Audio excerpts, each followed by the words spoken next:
A suicide attack in eastern Afghanistan killed 3 NATO troops and an Afghan civilian today. 2 Taliban bombers struck in Kunar province, an insurgent stronghold on the Pakistan border.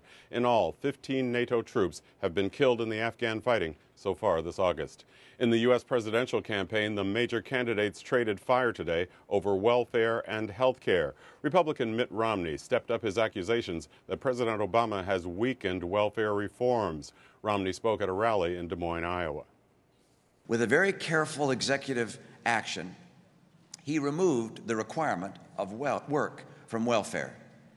It is wrong to make any change that would make America more of a nation of government dependency. We must restore, and I will restore, work into welfare.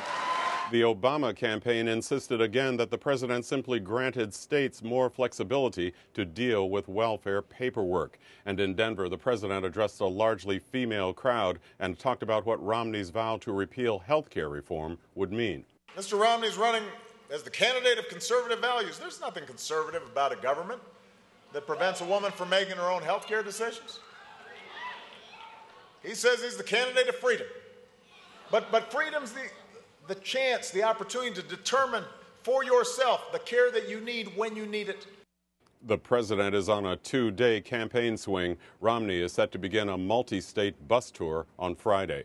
Republicans have picked their nominee for one of the most closely watched races in the battle for the U.S. Senate. On Tuesday, Missouri Congressman Todd Akin won the GOP primary and will go head-to-head with Democratic Senator Claire McCaskill. Also Tuesday, 2 Democratic congressmen were defeated by House colleagues after their districts were redrawn. In Missouri, Representative William Lacey Clay defeated fellow Democrat Russ Carnahan. And in Michigan, Congressman Gary Peters topped Representative Hanson Clark after they landed in the same district. For the first time, the U.S. began work today on cleaning up remnants of dioxin in Vietnam.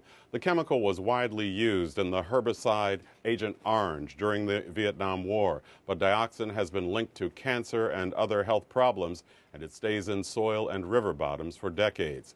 The initial cleanup will excavate 2.5 million cubic feet of soil at the Da Nang airport at a cost of $43 million. Wall Street struggled to keep its winning streak going today after McDonald's and other firms warned that weak demand in Europe is hurting earnings. The Dow Jones Industrial Average did gain 7 points to close at 13,175, but the Nasdaq fell 4 points to close at 3011. At the London Olympics, the U.S. and China kept the battle for medal supremacy going. Spoiler alert, you may want to tune out for a few moments while we give some of today's results.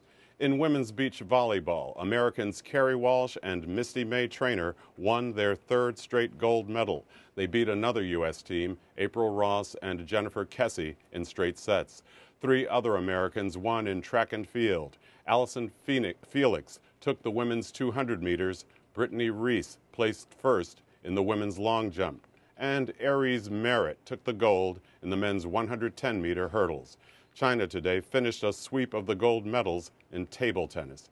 Those are some of the day's major stories.